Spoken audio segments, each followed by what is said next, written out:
जी good evening class. Good evening sir. जी कैसे evening हैं? सर। गुड इवनिंग, कैसे हैं आप लोग? लास्ट क्लास में सीआरपीसी की कौन सी गुड धारा? Evening sir. Good evening Amit, how are you? जी नेहाल जी, आपको माइक नहीं मिला अपनी स्क्रीन पे? अरे नीचे स्क्रीन, आपके नीचे वाले हिस्से में एक कैमरे का निशान है, एक माइक का निशान है। माइक के निशान को टच कीजिए तो माइक का निशान ऑन हो जाएगा। अभी वो रेड कलर में होगा, वो ब्लैक कलर में हो जाएगा। उस पर कांटा लगा होगा माइक पे, दिखा?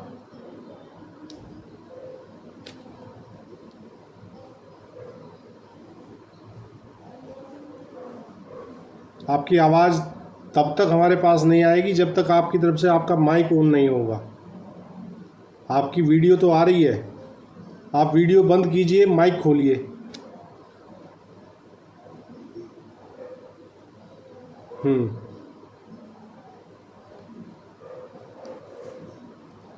कुछ टेक्निकल इशू की वजह से शायद उनका माइक नहीं खुल पा रहा है। चलिए क्लास शुरू करते हैं, आप बने रहिए हमारे साथ। हाँ, ये खुला आपका माइक। जी निहाल जी, ये खुला है। हाँ, कहाँ से हैं निहाल जी? जी फरुखाबाद है सर। अच्छा, फर्रुखाबाद। सुना है आप? हाँ, फर्रुखाबाद सुना है भाई, सुना है। चलिए तो क्लास स्टार्ट करते हैं। आप अब माइक बंद कर लीजिए अपना, ठीक है? लास्ट क्लास में हम लोग 187 शायद देख लिए थे ना जी। 187 हम कंप्लीट कर चुके हैं सीआरपीसी। और अगली धारा अध्याय 13 की 2 धाराएं बची हैं, उसके बाद अध्याय 14 हम लोग डिस्कस करेंगे। अध्याय 13 में 188 धारा बात करती है offence committed outside India. Bharat से बाहर किया गया कोई अपराध है तो उसके विषय में जुरिस्डिक्शन कैसे बनेगा, ये बात करती है धारा 188। ठीक है, तो ये कह रहा है when an offence is committed outside India, A और बी करके 2 बात बताई गई हैं, by a citizen of India whether on the high seas or elsewhere. ये कह रहा है कि भारत के किसी नागरिक द्वारा, चाहे खुले समुद्र पर या अन्यत्र। तो पहले पार्ट में तो भारत का नागरिक बता दिया गया, और दूसरे पार्ट में कह रहे हैं बाय अ पर्सन। तो यहाँ जो मामला है वो थोड़ा विस्तार ले गया। यहाँ बाय अ पर्सन आ गया। भारत का नागरिक और एक व्यक्ति, दोनों में क्या अंतर है? रवि माहेश्वरी, भारत का नागरिक और कोई व्यक्ति।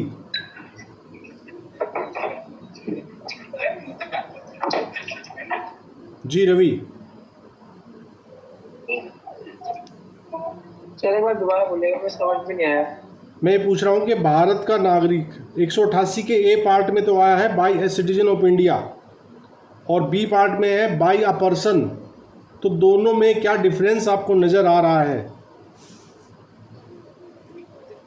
सर एक पार्ट में तो भारत का नागरिक है, जिसे भारत की नागरिकता है, ठीक है। दूसरा है उसमें कोई भी पर्सन आ सकता है, चाहे वो विदेशी हो चाहे वो अपना भारत का हो। बहुत बढ़िया, पर्सन बोला है उन्होंने। बहुत अच्छे, बिल्कुल सही है, ये बात आपकी बिल्कुल दुरुस्त है। तो पहले वाले पार्ट में बताया कि भारत के किसी नागरिक द्वारा, चाहे खुले समुद्र पर या अन्यत्र, अथवा B by a person not being such citizen on any ship or aircraft registered in India. देखिए, हमने कल भी डिस्कस किया था कि भारत के अंदर यदि कोई वायुयान या कोई जलयान पंजीकृत है तो उसके बोर्ड पर जो भी सवार होकर कोई भी व्यक्ति कोई अपराध करेगा तो वो ऐसा माना जाएगा दुनिया भर में, चाहे वो वायुयान या वो जलयान दुनिया के किसी भी हिस्से में हो, तो उसको एक तरह से वहाँ भारत भूमि मानते हुए उस पर भारत के कानून लागू होंगे। क्लियर है अनु? Yes sir. इसका सर सही एग्जांपल वही है कि अगर कोई जो भारत में रजिस्टर्ड पोत है या कोई विमान है, वो उसके अंदर कोई भी सवारी हो सकती है, चाहे वो फॉरेनर भी हो सकता है, लेकिन अगर कोई अपराध करता है जी जी, तो वो ऐसा माना जाएगा, चाहे वो नागरिक है या कोई विदेशी है, कि जैसे उसने भारत के विरुद्ध अपराध किया है। बस भारत के कानून से उसको गवर्न किया जाएगा। देखिए, जैसे जिस प्रकार हम अपने 2 व्हीलर 4 व्हीलर का पंजीकरण अपने आरटीओ के यहाँ से कराते हैं और हमें एक पंजीकरण नंबर मिलता है, उसी प्रकार जो हमारे वायुयान होते हैं, हमारे जलयान होते हैं, तो उनको भी एक नंबर इशू किया जाता है, उसका भी रजिस्ट्रेशन नंबर होता है। तो वो रजिस्ट्रेशन नंबर यदि इंडिया के द्वारा दिया गया है तो वो भारत विश्व के किसी भी कोने में हो, कहीं भी हो, उस पर किया गया अपराध वैसा ही माना जाएगा मानो कि वो भारत की भूमि पर ही अपराध किया गया हो, वो कृत्य यहीं किया गया हो। ठीक है, तो कह रहा ही में B dealt with in respect of such offence as if it had been committed at any place within India at which he may be found। और वो कह रहा है कि फिर वो कैसे उसको हम क्षेत्राधिकार कैसे कैच करेंगे, क्षेत्राधिकार कैसे रिवील होगा। तो ये कह रहा है कि वो भारत में जहाँ भी मिले, जहाँ भी पकड़ा जाए, तो वो उसको उसी क्षेत्राधिकार में उसको क्या किया जाएगा, जांच या विचारण वही न्यायालय कर सकता है जहां उसकी अरेस्टिंग हुई, जहां वो मिला। ठीक है, इसका प्रोविज़ो भी है।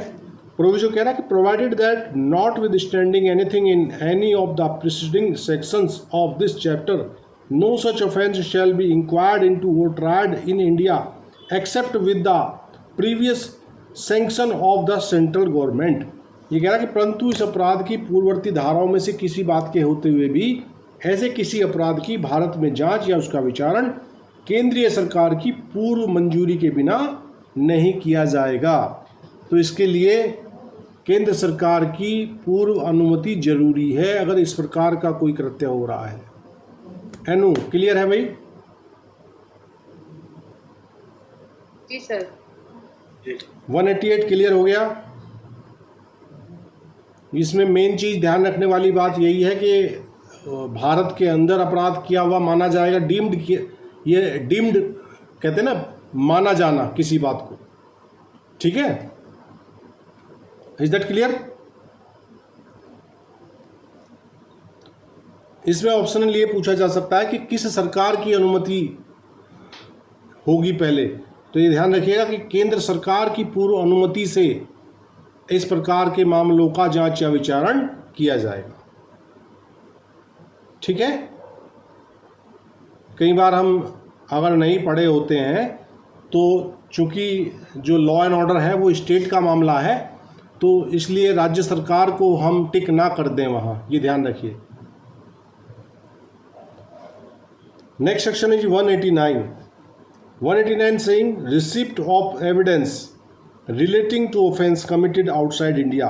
भारत के बाहर किए गए अपराधों के बारे में साक्ष्य लेना, कैसे साक्ष्य लिया जाएगा इसके बारे में बात करता है 189 सेक्शन 189 CRPC।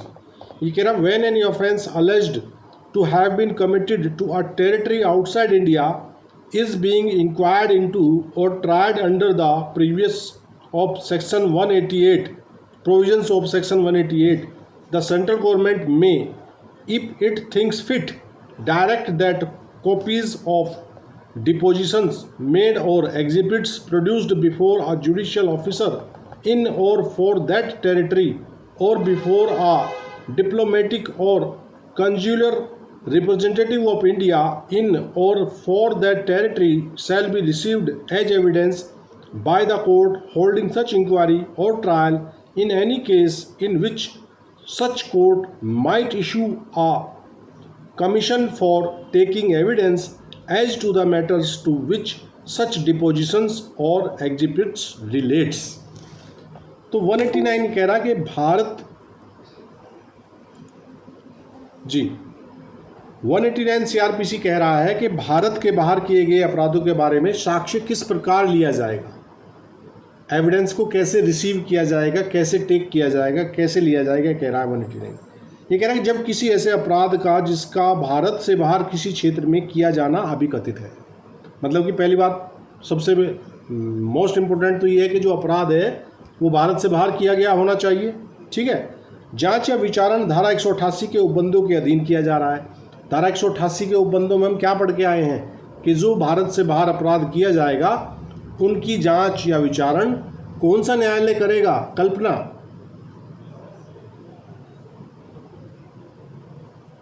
188 में क्या पढ़ा है कल्पना हमने?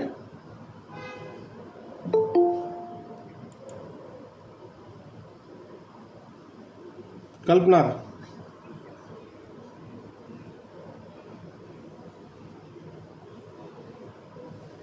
चलिए कल्पना की आवाज शायद नहीं आ पा रही है। किया जाएगा सर जहाँ पर अगर उसका विचारण भारत में किया जाता। भारत में कहाँ किया जाएगा? भारत में वहाँ किया जाएगा जहाँ वो पकड़ा जाए, जहाँ वो मिले, वो व्यक्ति जिसने ऐसा अपराध भारत के बाहर किया है। 188 में यही तो पढ़ के आए हम। तो उसने कहा कि जांच या विचारण धारा 188 के उपबंधों के अधीन किया जा रहा है तब यदि केंद्रीय सरकार उचित समझे। ठीक है, चूंकि रवि अपना माइक बंद करिए। हाँ, यदि केंद्रीय सरकार उचित समझे तो वह निर्देश दे सकती है कि उस क्षेत्र में या उस क्षेत्र के लिए न्यायिक अधिकारी के समक्ष या उस क्षेत्र में या उस क्षेत्र के लिए भारत के राजनयिक या काउंसिल प्रतिनिधि के समक्ष दिए गए अभिसाक्ष्यों की या पेश किए गए प्रदर्शनों की प्रतियों को ऐसी जांच या विचारण करने वाली न्यायालय द्वारा किसी ऐसे मामले में साक्ष्य के रूप में लिया जाएगा जिसमें ऐसा न्यायालय ऐसी किन्हीं बातों के बारे में जिनसे ऐसे अभिसाक्ष्य या प्रदर्शन संबंधित है साक्ष्य लेने के लिए कमीशन जारी कर सकता है। मतलब कि कोई साक्ष्य लिया जा रहा है तो वो साक्ष्य जो है केंद्र सरकार की पूर्व अनुमति से ही 188 की कार्रवाई बताई गई है। तो वैसे मामलों में अगर कोई डिपोजिशन, कोई एफिडेविट वगैरह जो है वो कहाँ के माध्यम से लिए जा सकते हैं? जो हमारे राजनयिक हैं। हमारे राजनयिक कौन होते हैं भाई? विदेश में हमारे राजदूत होते हैं, हमारे काउंसिल होते हैं। क्या कह रहे हो रवि? जो प्रत्यापरण जो सर एक इसमें प्रत्यापरण का होता है ना, जो गवर्नमेंट करती है जब कोई देश की विदेश में मान लो हमारा। हाँ, प्रत्यर्पण भी होता है। प्रत्यर्पण संधि एक होती है जिसमें कि हम अपने कुछ देशों के साथ हमारे संबंध ऐसे हैं तो हम प्रत्यर्पण संधि कर लेते हैं, उसको एक्स्ट्राडिशन ट्रीटी बोलते हैं। तो उसमें हम उस देश के साथ हमारे ऐसे संबंध होते हैं कि यदि हमारा कोई अपराधी आपके यहाँ है तो आप उसे हमें सुपुर्द करेंगे और आपका कोई अपराधी हमारे यहाँ है तो हम आपको उसे सुपुर्द करेंगे। That is extradition treaty. ठीक है, ये एविडेंस के बारे में बात कर रहा है। कोई गवाह अगर कोई गवाही देना चाहे तो वो गवाही जो है वो कौंसलीय प्रतिनिधि या राजनयिक के माध्यम से भी वो प्रस्तुत की जा सकती है। ठीक है, इज दैट क्लियर? तो यहां आपका अध्याय 13 सीआरपीसी समाप्त होता है और अध्याय 14 सीआरपीसी हम लोग स्टार्ट करने जा रहे हैं। ये कह रहा है conditions requisite for initiation of proceedings. कार्यवाही शुरू करने के लिए अपेक्षित शर्तें क्या हैं? कार्यवाही शुरू करने के लिए अपेक्षित शर्तें क्या हैं? ये अध्याय 14 सीआरपीसी बात करता है। तो सबसे पहले कार्यवाही शुरू करने के लिए जो फर्स्ट स्टेप है वो कह रहा 190 कह रहा cognizance of offences by magistrates. मजिस्ट्रेटों द्वारा अपराधों का संज्ञान। अब ये संज्ञान शब्द बहुत बार आप सुनते होंगे, कॉग्निजेंस लिया गया। तो पहले आप इस कॉग्निजेंस को समझ लीजिए कि व्हाट इज कॉग्निजेंस। जी, कौन बताएगा? कल्पना, आप बताइए कि कॉग्निजेंस क्या होता है? संज्ञान लेना किसे कहा जाता है?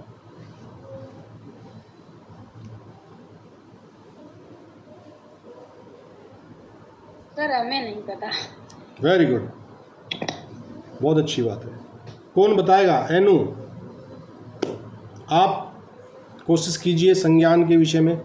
संज्ञान शब्द आपने बहुत बार सुना होगा, ऐसा कोई ये नया शब्द नहीं है आप लोगों के लिए। सर, जो सशक्त मजिस्ट्रेट होता है, मुख्य न्यायिक मजिस्ट्रेट या उसके अंडर कोई मजिस्ट्रेट, किसी भी अपराध के बारे में जिसको जांच या विचारण करने की क्षमता है, तो वो उस पर प्रीमा फेसी अपने संज्ञान ही बोला जाता है, कॉग्निजेंस, कि अब वो जांच या विचारण के लिए अपनी अनुमति देता है। एक तरह से वो संज्ञान का उस पर सिग्नेचर कर देते हैं कि संज्ञान लिया जाता है। देखिए, संज्ञान शब्द को अगर हम नटसेल में समझें तो संज्ञान का मतलब है कि विधिवत आपके ज्ञान में कोई बात आना। सर, इसका अर्थ अवगत करना भी तो हो सकता है। हाँ, वो मतलब उनको एक ऑफिशियल नॉलेज हो गई। जब आपके सामने, आप मान लीजिए जज हैं और आपके सामने जब तक आरोप पत्र आपके समक्ष प्रस्तुत नहीं किया जाता तब तक आपको उस केस के विषय में हो सकता है कि आपको अखबारों से नॉलेज रही हो। भाई कोई घटना है, मान लीजिए, उस घटना के विषय में आप अनऑफिशियल भले ही जानते हो कि कुछ ऐसा हुआ था, उसमें इस प्रकार की कोई घटना हुई थी। अभी सपोज़ कीजिए, अभी एक हॉट मैटर बड़ा आ रहा है, कहीं कहाँ का मामला है, कौन से डिस्ट्रिक्ट का है, अंबेडकर नगर का शायद वो मामला है, कि एक लड़की को स्कूल जा रही है, उस लड़की की चुन्नी को जो है वो छेड़छाड़ करने वाले जो ये मन चले फिरते हैं घर से, जिनके माँ बाप ने, शायद बुलंदशहर की है। नहीं, वो अंबेडकर नगर का मामला है ना, जो ये न्यूसेंस पैदा करके छोड़ दिए धरती पे बोझ, जो दूसरे की बहन बेटी को ऐसे छेड़ते हुए घूमते हैं, सालों को गोली मार देनी चाहिए खड़े चौराहे पे खड़े करके। तो उन्होंने उसकी चुन्नी खींची, वो बेचारी डिसबैलेंस हो गई, गिर गई, साइकिल पे थी और पीछे से एक बाइक आ रही थी तेज़ी से, वो बाइक ने कुचल दिया, उसकी डेथ हो गई। तो इस बात का ज्ञान, इस बात की नॉलेज, उसके वीडियो चल रहा है बाकायदा, तो उस बात का नॉलेज जो है वो संबंधित जो मजिस्ट्रेट है उसको हो सकता है। हम लोग हैं, आम आदमियों को पता है इस बात का, तो मजिस्ट्रेट को भी पता होगा। लेकिन जब उनके समक्ष जो भी संबंधित मजिस्ट्रेट हैं, उनके समक्ष जब इस मामले का पूरा इन्वेस्टिगेशन करने के बाद एक प्रॉपर फॉर्म में एक आरोप पत्र प्रस्तुत हो जाता है, तो वो जो आरोप पत्र को आप विधिवत अध्ययन करते हैं उसका, तब आपके नॉलेज में वो आपकी संज्ञान में आया गया, ये कहा जाता है। क्लियर है भाई? जी सर। है ना? तो दैट इज़ द मतलब जो इसका जिस्ट निकल के आता है कि विधि पूर्ण तरीके से आपके नॉलेज में कोई मामला डाला जाता है, उस पर लिखा जाता है बाकायदा मजिस्ट्रेट के द्वारा, प्रसंज्ञान लिया गया, और नीचे वो अपने हस्ताक्षर करते हैं, उस पर स्टैंप लग जाती है और फिर वो रजिस्टर नंबर 9 में उसकी एंट्री हो जाती है, वहाँ उसका वाद संख्या पड़ जाता है, कार्रवाई प्रारंभ हो जाती है। तो 190 जो है वो 3 प्रकार बताता है संज्ञान लेने की। ठीक है, तो बहुत महत्वपूर्ण धारा है भाई सीआरपीसी की, ध्यान रखिएगा, बड़े ध्यान से समझिएगा। ठीक, ये कह रहा subject to the provisions of this chapter any magistrate of the first class and any magistrate of the second class specially empowered in this behalf under subsection 2 may take cognizance of any offence. A. Upon receiving a complaint of facts which constitute such offence. ये कह रहा कि उन तथ्यों का जिनसे ऐसा अपराध बनता है परिवाद प्राप्त होने पर। तो 190 का जो ए पार्ट है वो बता रहा है कि अगर मजिस्ट्रेट के समक्ष कंप्लेंट फाइल की जाए और उस कंप्लेंट में जो तथ्य बताए गए हैं उन तथ्यों से अवगत होकर न्यायालय उस पर, मतलब मजिस्ट्रेट उस पर जो है क्या करे, कॉग्निजेंस ले, तो 190A जो बात करता है वो थ्रू कंप्लेंट बात करता है संज्ञान लेने की। रवि, क्लियर है भाई? जी सर। 190 का जो पार्ट बी है वो कह रहा upon a police report of such facts. दूसरी अवस्था ये है कि कंप्लेंट नहीं आया है थाने पर एफआईआर दर्ज हुई है, थाने के द्वारा इन्वेस्टिगेशन की गई है, पुलिस द्वारा इन्वेस्टिगेशन करने के बाद फिर रिपोर्ट प्रस्तुत की गई है ऑनरेबल कोर्ट के समक्ष, ऑनरेबल मजिस्ट्रेट के समक्ष। किस धारा में हम पढ़ के आए हैं पुलिस रिपोर्ट? Inu 173 sir. चलिए, दो अवस्थाएं आप समझ गए। पहली अवस्था है कि मजिस्ट्रेट के समक्ष कंप्लेंट प्रस्तुत किया गया तथ्यों का, उन तथ्यों से अवगत होने के बाद न्यायालय को प्रतीत हुआ कि मामला संज्ञान लेकर कार्रवाई करने के लिए उपयुक्त है। तब दूसरी अवस्था बताई गई है कि पुलिस ने इन्वेस्टिगेशन की है, इन्वेस्टिगेशन करने के बाद आपके समक्ष, ऑनरेबल मजिस्ट्रेट के समक्ष अपना एक परफॉर्मा पर जो है आरोप पत्र दाखिल किया है तब। और तीसरी जो अवस्था है वो upon information received from any person other than a police officer or upon his own knowledge that such offence has been committed. और गे पार्ट कह रहा है कि पुलिस अधिकारी से भिन्न किसी व्यक्ति से प्राप्त इस इतला पर या स्वयं अपनी इस जानकारी पर कि ऐसा अपराध किया गया है। तो तीसरी अवस्था क्या है?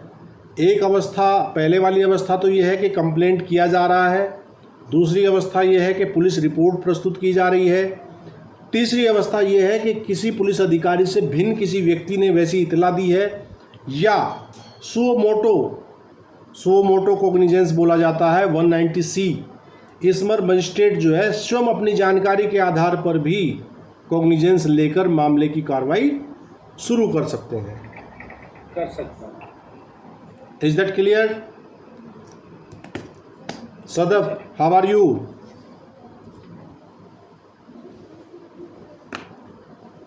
जी sir, good evening sir. Good evening, कैसे हैं आप? सर मैं ठीक हूँ, आप ठीक है सर? मैं तो फैंटेस्टिक, हमेशा की तरह मस्त जी। 190 का सब सेक्शन 2 देखते हैं क्या कह रहा है। सब सेक्शन 2 कह रहा है the chief judicial magistrate may empower any magistrate of the second class to take cognizance under sub section 1 of such offences as are within his competence to inquire into or try. तो ये कह रहा है कि जो द्वितीय वर्ग का मजिस्ट्रेट है उस पर जो है सीजीएम जो है उसको स्पेशली एम्पावर्ड कर सकते हैं। विदाउट एम्पावर्डनेस, अगर मजिस्ट्रेट सीजीएम के द्वारा उनको ये शक्ति प्रदान नहीं की गई है तब वो ऐसा कॉग्निजेंस लेने में असमर्थ हैं। सेकंड क्लास मजिस्ट्रेट तब ही 190 में कॉग्निजेंस लेगा जब चीफ जुडिशियल मजिस्ट्रेट के द्वारा उसको इस प्रकार का क्षमता प्रदान की गई हो। Is that clear? जी सर। तो 190 जो सेक्शन है आपको समझ आ गया। 3 अवस्थाएं हैं 190 में। पहली अवस्था क्या है कल्पना? पहली अवस्था संज्ञान लेने की क्या है? सर परिवार प्राप्त होने पर, परिवार और प्राप्त होने दूसरी पर। पुलिस रिपोर्ट पर, हाँ, और तीसरी तीसरी पुलिस अधिकारी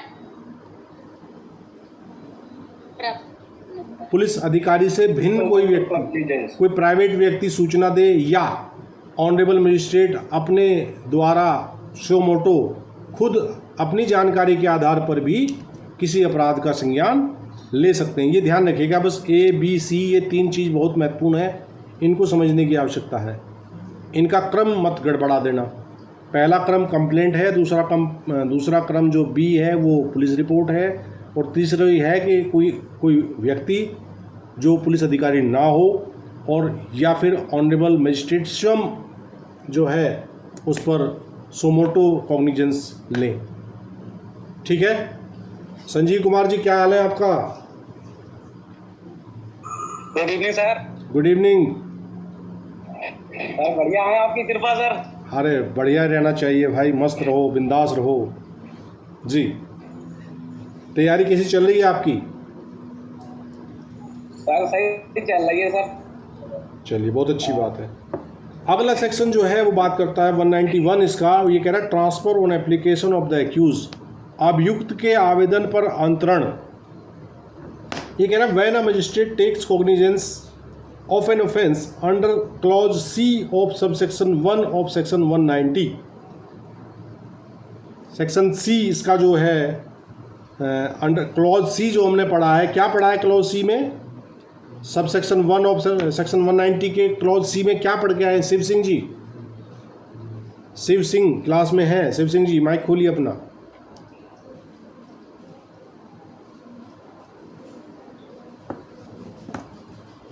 जी मेरी आवाज़ सुन पा रहे हैं शिव सिंह जी? आई थिंक वो क्लास में ज्वाइन होके आसपास नहीं है शायद, चलिए कोई बात नहीं। The accused shall before any evidence is taken be informed that he is entitled to have the case inquired into or tried by another magistrate and if the accused of any of the accused, if there be more than one, objects to further proceedings before the magistrate taking cognizance, the case shall be transferred to such other magistrate as may be specified by the chief judicial magistrate in this behalf. ये कह रहा है 191 जो बात कर रहा है वो जो सी पार्ट में जो संज्ञान लिया गया है, सी पार्ट में संज्ञान किसके द्वारा लिया गया है सदब?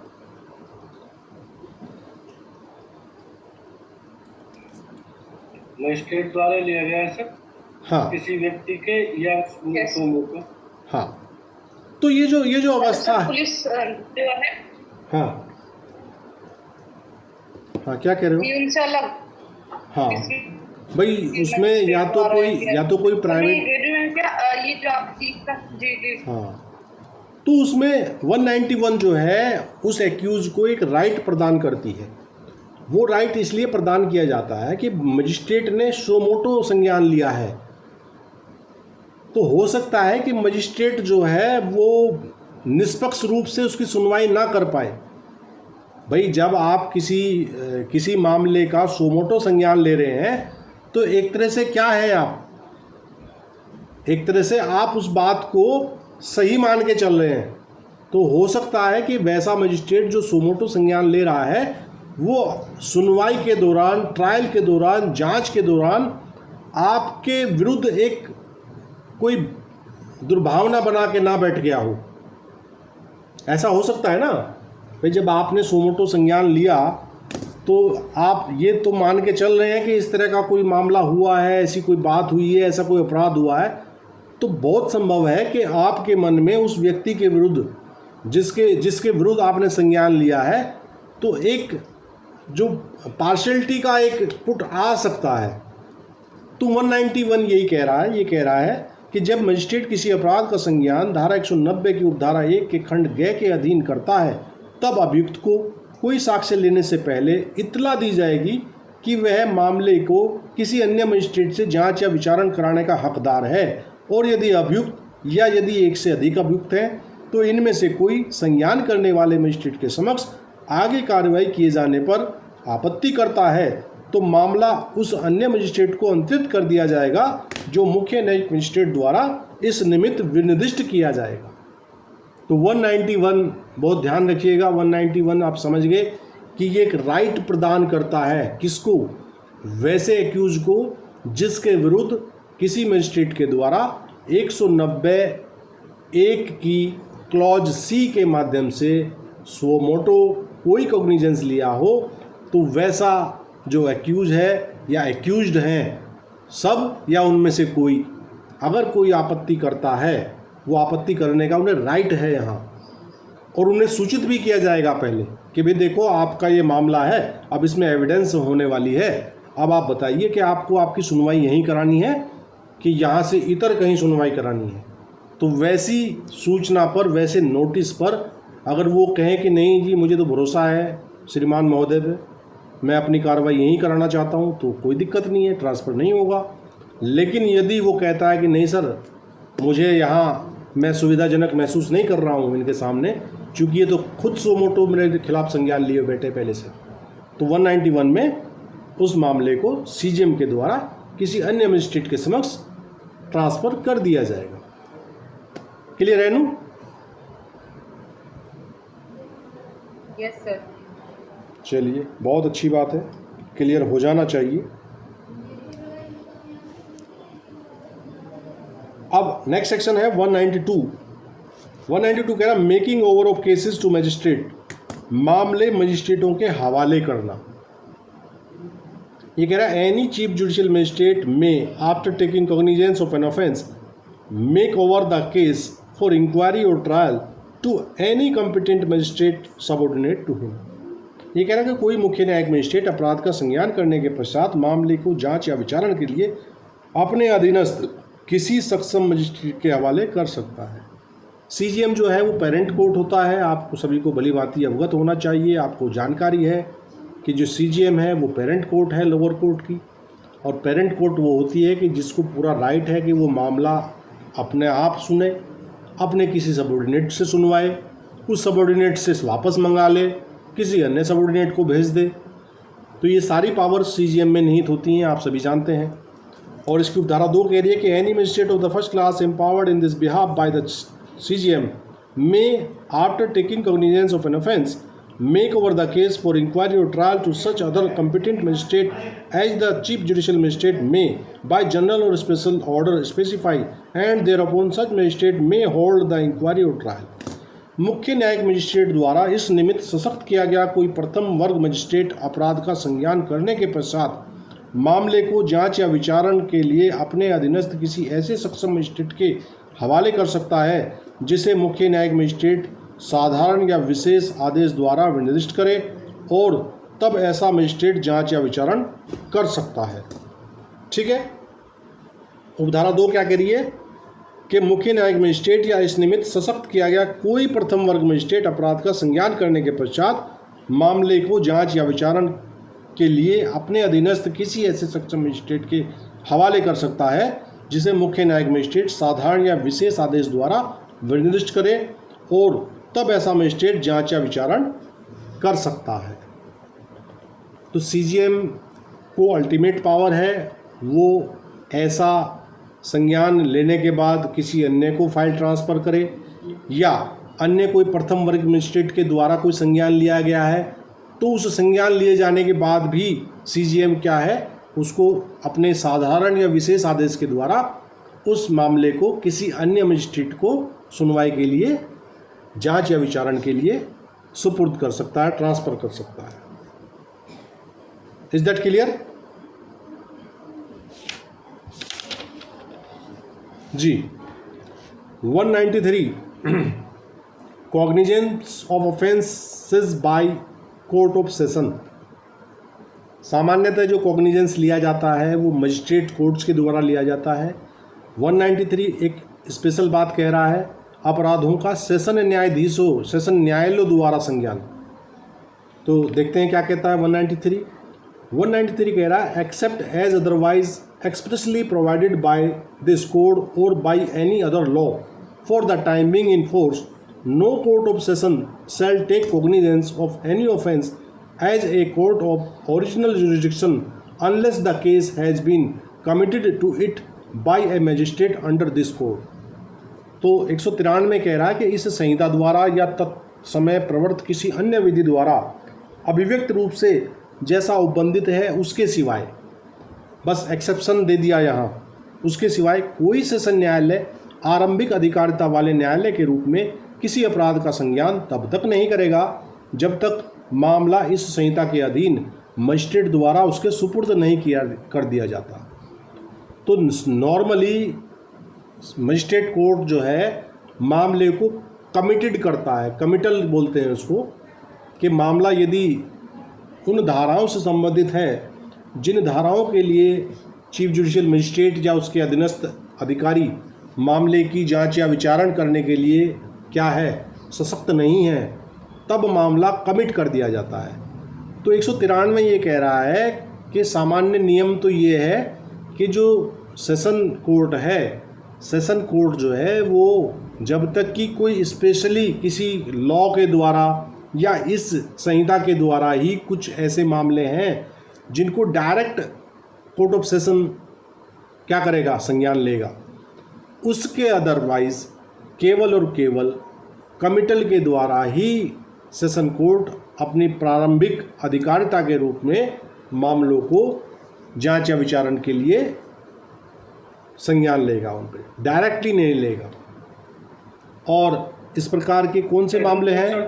209 में हाँ। या तो उसको होगा कमिटल, अदरवाइज जैसे इलेक्ट्रिसिटी मामले हैं डायरेक्ट ही वहाँ पे होते हैं। कुछ कंप्लेंट भी होते हैं, जैसे डेफामेशन का है, वो डेफामेशन मजिस्ट्रेट के यहाँ भी होता है और सेशन में भी होता है। अब जैसे स्पेशल लॉ है, जैसे SC/ST एक्ट है, पोक्सो का एक्ट है, तो इनके डायरेक्ट क्या हो रहा है कि वहीं संज्ञान लिया जा रहा है। पोक्सो एक्ट में, SC/ST एक्ट में, इलेक्ट्रिसिटी एक्ट में कुछ स्पेशल मामले हैं कि जिनमें से मजिस्ट्रेट को बाईपास कर दिया गया है। अगर कोई SC/ST का मामला है तो SC/ST की जो विशेष अदालत है वो विशेष अदालत ही उसके मामले सुनेगी और उनका रिमांड भी वहीं होगा, उनका कॉग्निजेंस भी वहीं लिया जाएगा। उन मामलों से मजिस्ट्रेट कोर्ट्स का कोई मतलब वास्ता नहीं है। सिर्फ मतलब वास्ता कहाँ आता है? मान लीजिए पोक्सो एक्ट में कोई पीड़िता है और उस पीड़िता के 164 के बयान होने हैं, तो उस 164 के बयान के लिए तो मजिस्ट्रेट को रेफ़र किया जाएगा मामला कि भाई 164 का बयान दर्ज कौन करेगा? मजिस्ट्रेट करेगा। पढ़ा है ना कल्पना, बयान 164?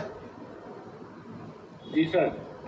जी सर। क्या है कल्पना 164 में, एक बार बताइए जरा।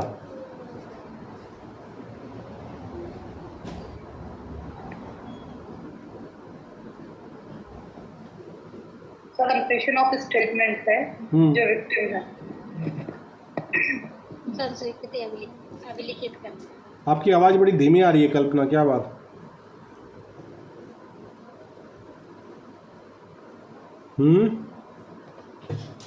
जी चलिए, 193 क्लियर है भाई? किसी को कोई दिक्कत, समस्या, परेशानी, कुछ समझ ना आया हो? एनु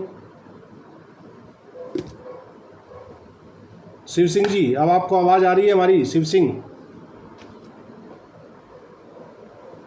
ओपन योर माइक।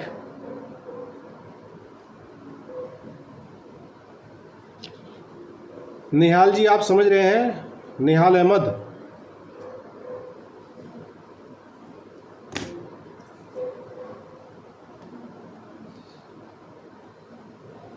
आपकी आवाज़ तो सर पहुँच रही है वहाँ तक, लेकिन उनकी आवाज़ आप तक नहीं आ रही है। हो सकता है वन वे ट्रैफिक हो रहा हो, ऐसा हो सकता है जी। एक केस लो लिख लीजिए, रंजीत सिंह बनाम state of Punjab, 1998 CRLJ 4618। Ranjit Singh versus state of Punjab, ठीक है।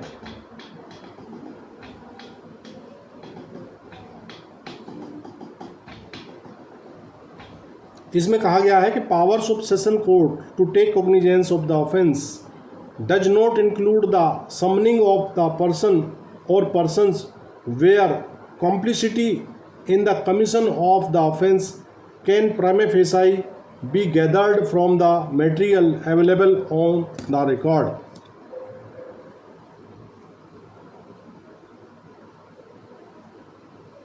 जी, ये कह रहा है कि अपराध का संज्ञान लेने की सत्र न्यायालय की शक्ति में व्यक्ति या व्यक्तियों को समन करना भी शामिल है जिनकी अपराध में से अपराधिता को अभिलेख पर उपलब्ध तथ्यों से समझा जा सकता है।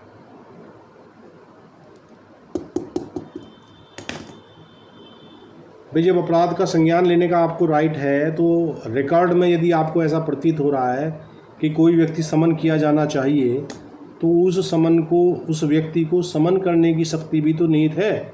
193 में यदि स्पेशली वहाँ पावर दी गई है सेशन कोर्ट को कि विशेष मामलों का संज्ञान आप लेंगे direct without committal of magistrate court. जी, अगला सेक्शन है 194 बात कर रहा है एडिशनल एंड असिस्टेंट सेशन जज to try cases made over to them. अपर और सहायक सेशन न्यायाधीशों को हवाले किए गए मामलों पर उनके द्वारा विचारण। ये कह रहा है एन एडिशनल सेशन जज और असिस्टेंट सेशन जज shall try such cases as the session judge of the division may by general or special order make over to him for trial or as the high court may by special order direct him to try. तो देखिए अपर और सहायक session न्यायाधीश, अब ये सहायक session न्यायाधीश हमने यहाँ CRPC में तो पढ़ा है, लेकिन ये इस पद का अधिकारी अब तक हमने अपनी कोर्ट में कभी नहीं देखा। आप लोगों ने देखा हो तो आप बताओ भाई कहीं। एडिशनल डिस्ट्रिक्ट जज तो बहुत देखे हैं, एडिशनल सेशन जज, लेकिन असिस्टेंट है जी एडीजे देखे, लेकिन सर जो पहले FTC कोर्ट बनाई गई थी, जो फास्ट ट्रैक कोर्ट, क्या उनमें थे वो असिस्टेंट्स या नहीं थे? ना पहले कुछ कोर्टें आती थी। हाँ, वो जो FTC थी वो भी फुल फ्लैश असिस्टेंट सेशन जज का राइट था उनको भाई, जो सॉरी एडिशनल सेशन जज का राइट था। असिस्टेंट सेशन जज के लिए तो सज़ा की मात्रा 10 साल तक कर्टेल है, जहाँ तक हमने पीछे पढ़ा है कि असिस्टेंट सेशन जज को जो है वो 10 वर्ष तक की सज़ा का देने का राइट है। लेकिन जो FTC थी वो तो बाकायदा आजीवन कारावास और मृत्युदंड तक जो भी फैक्ट के अनुसार उन्हें मिलता था वो दे रहे थे भाई। अगर आप 302 की सुनवाई कर रहे हैं तो फिर आप असिस्टेंट सेशन जज कहाँ हुए? फिर तो एडिशनल सेशन जज हो गए ना। जी जी। तो ये पद नाम जो है, मतलब मैंने किताबों में देखा है, कहीं फैक्चुअली मुझे कहीं असिस्टेंट सेशन जज की कोर्ट जो है आज तक तो मिली नहीं है, आगे कहीं होगी तो देखेंगे भाई। तो 194 कह रहा है कि सर सेकंड क्लास भी नहीं है, सेकंड क्लास मजिस्ट्रेट भी नहीं है। हाँ वो भी वो भी सब ख्वाबी ख्याली बातें हैं। तो ये कह रहा अपर सेशन न्यायाधीश या सहायक सेशन न्यायाधीश ऐसे मामलों का विचारण करेगा जिन्हें विचारण के लिए उस खंड का सेशन न्यायाधीश साधारण या विशेष आदेश द्वारा उसके हवाले करता है या जिनका विचारण करने के लिए उच्च न्यायालय विशेष आदेश द्वारा उसे निर्देश देता है। तो 194 जो है वो सेशन जज के अधीन जितने भी असिस्टेंट सेशन जज हैं या एडिशनल सेशन जज हैं, तो वो उन्हीं केसेस पे कार्य करेंगे जो उनको सेशन जज के द्वारा आवंटित किया जाए काम करने के लिए, या हाई कोर्ट के द्वारा स्पेशली कोई ऑर्डर किया जाए। Is that clear? जी सर। तो चलिए अगली धारा 195 में थोड़ी लंबी धारा है, उसको कल की क्लास में देखेंगे। आज की क्लास को हम यहीं विराम देते हैं और 8:45 से भरत सर का आपको लिंक आएगा TP एक्ट की क्लास के लिए। तो 8:45 पे आप TP एक्ट की क्लास के लिए जुड़िएगा। तो आप सभी को नमस्कार, गुड नाइट, जय हिंद, जय Bharat, all the best. Good night sir. Thank you sir.